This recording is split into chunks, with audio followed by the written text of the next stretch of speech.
This is Carl from XLR Detroit. I'm going to walk you through this 2022 XLR Hyper Lite toy hauler, model number XLT 3016. Okay, this is not a floor plan video, it's a how-to video, so I'm going to just show you some of the features and how they work. Okay, so you have regular crank down stabilizers, of course. You have a door that goes into your garage area. We're still cleaning now, so we haven't washed the outside yet, but we're just trying to get this video out of the way, so it'll be nice and clean. You have a place to hang a TV. You got a bracket, power, and signal out if you want to put a TV out here. You have outside speakers. You have a power awning with LED strip. This is the service panel for the refrigerator. You don't really have to go in here. And this is your furnace vent there. Okay. This goes into the bedroom, this door here. Here we have your hitch. It's a Husky centerline weight distribution hitch with built-in sway control. We'll show you how that operates when you pick up your trailer. We'll go over anything you need to go over in more detail when you pick it up, okay? Excuse me. There's your crank right there, if you can see it. And back there's your sprayer. It's got a spray port, so you get a quick connect hose with a sprayer.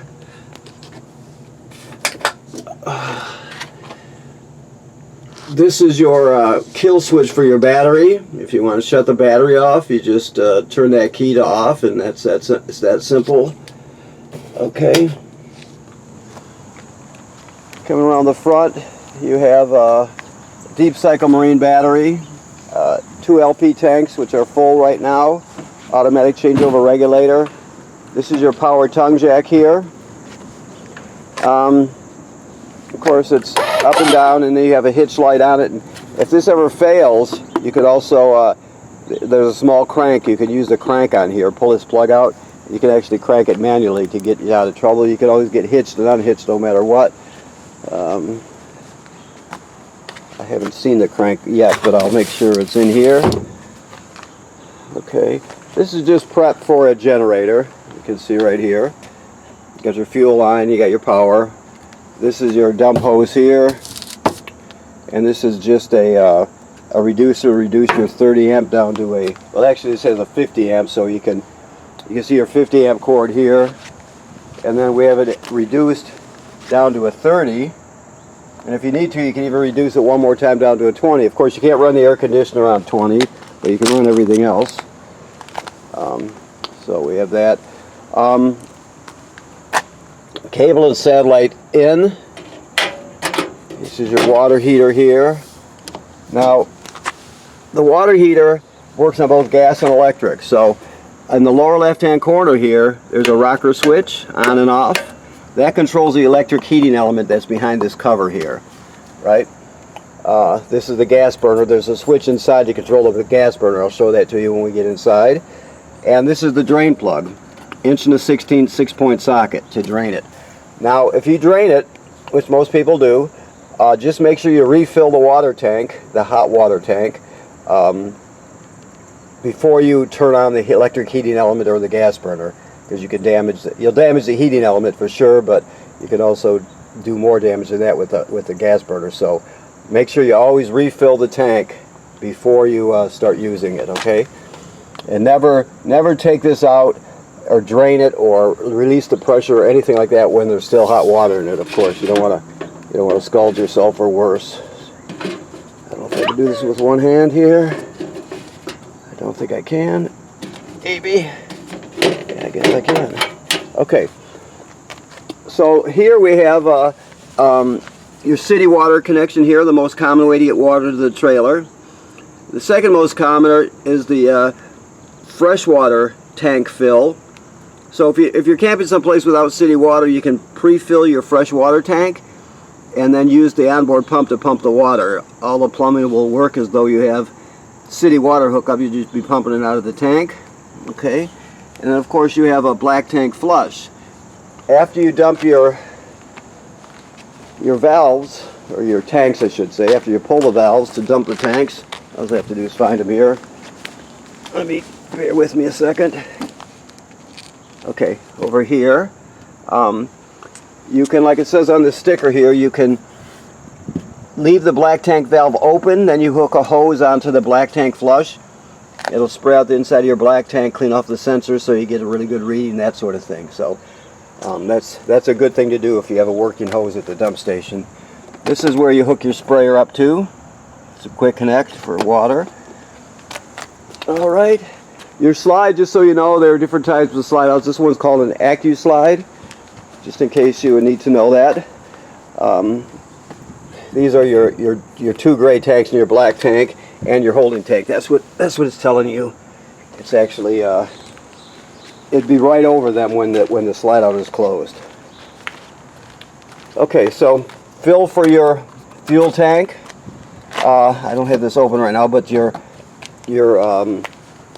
hand set for your fuel pump is in there with the hose, obviously, and then you can turn your pump on and off here and check levels. So that's all located right there. Excuse me. Your door is up, obviously. We'll when you get here, you can drop the door, and you can. We'll talk to you more about putting out the fences and that sort of thing. I can't do it all with one hand, so we'll have to show it to you, because I can't do the video and work this thing at the same time. So we'll go over that with you. That housing up there tells us this is pre-wired for a backup camera, so you can always add a backup camera if you choose. Also, while we're looking up, the manufacturer states every 60 to 90 days you would need to inspect the roof. Make sure there's no cracking or separation where any of the sealant is, where water could get through. Make sure there's no damage to any of the roofing attachments or roofing material caused by low branches or road debris. You just look at it, because you can't see it from the ground, obviously, so somebody has to go up there and take a look. You're just protecting your investment, staying ahead of any problems. Odds are you won't have to do anything for years when you go up there, but you just don't know for sure. That's why you have to inspect it. Okay? So you have your bunk and your bunk system here, plus your seats. We will go over this with you when you pick up. Obviously, you can lock the top bunk all the way up at the top, or you can remove or move everything to the top so you can get your four-wheelers or bikes in here, whatever you got. You can put this all the way up and then drop this down into a seat, into bench seats. So there's a lot you can do with it.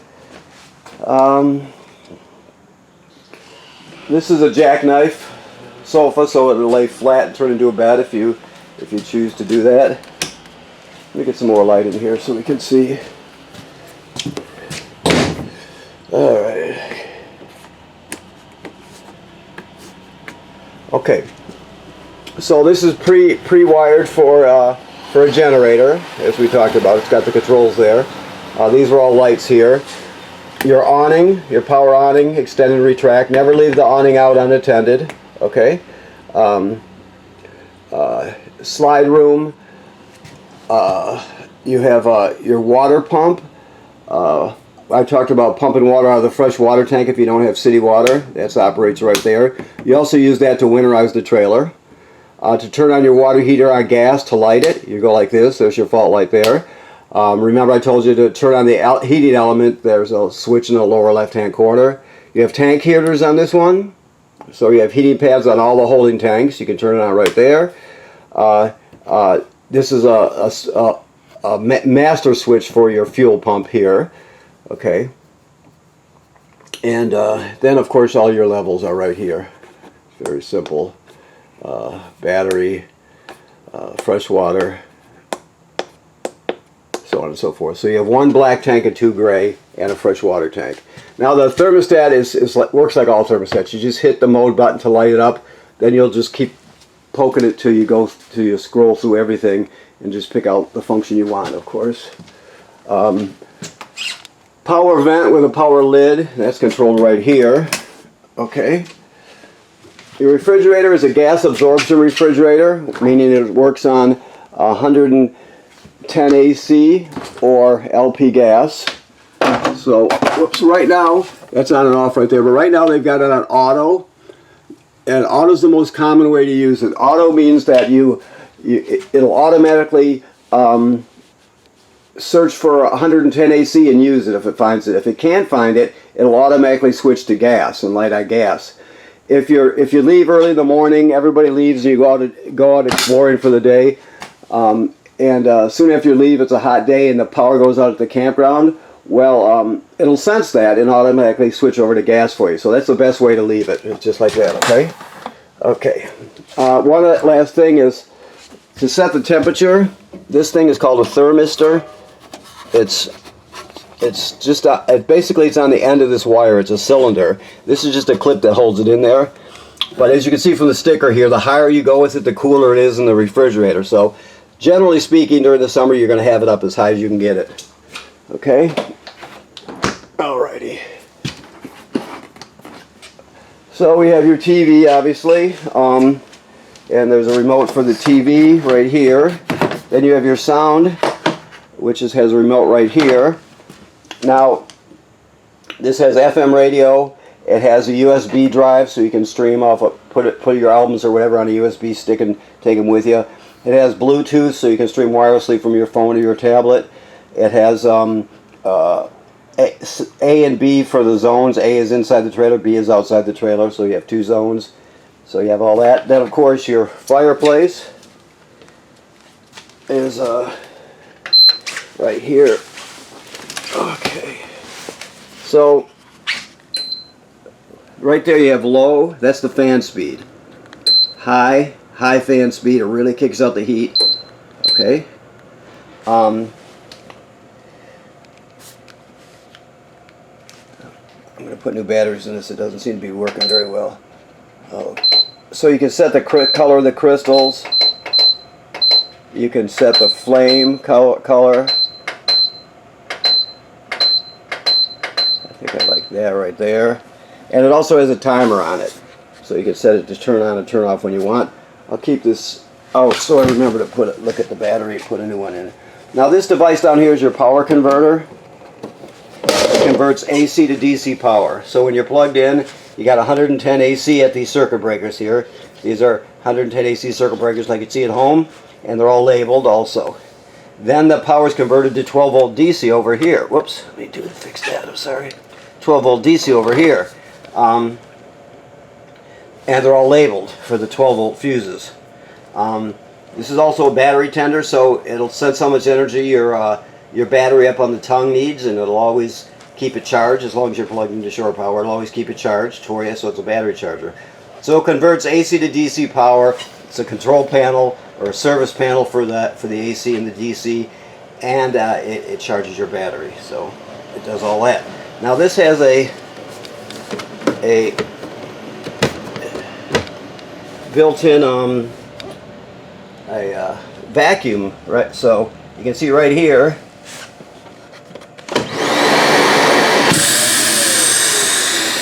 Right there, it shows his foot here. You can sweep it's like a dustpan. You just sweep the dirt in front of it, and then you just kick it on and it sucks the dirt up. So, you know, when you're camping, there's always sand and dirt around, so you can just sweep it over there, kick it on, and it'll suck all the dirt into the vacuum bag. Alright, keys are hanging right here on the faucet.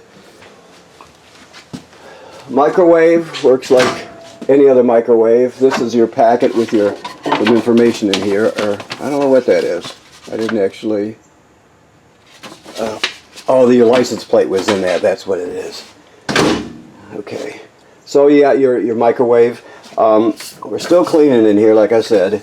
You have your range hood here. I don't know if he's got the burner turned on. I mean the gas turned on. Yes, he does. So the gas is on. So you just have the 3 burners here. There are these 3 knobs here for these 3 burners. Okay. This is the sparker. You turn it clockwise to spark it, and this is for the oven. Now the oven, there's a pilot light at the back, all the way at the bottom in the back. If you can see anything back there, there's sparking right there. So what you do is you go to the oven knob, you go to the picture of the flame, then you depress it. You keep it depressed while you're lighting it. You spark it till you see it light down here. Once the pilot light lights, you hold it for another 10 or 15 seconds for the thermocouple to heat up. Then you go to operating temperature. When you shut it off, the flame goes out, but so does the pilot light. So you have to relight the pilot light each time you use the oven. Okay, you got blue light there, and you got an oven light there. Always travel with this top down.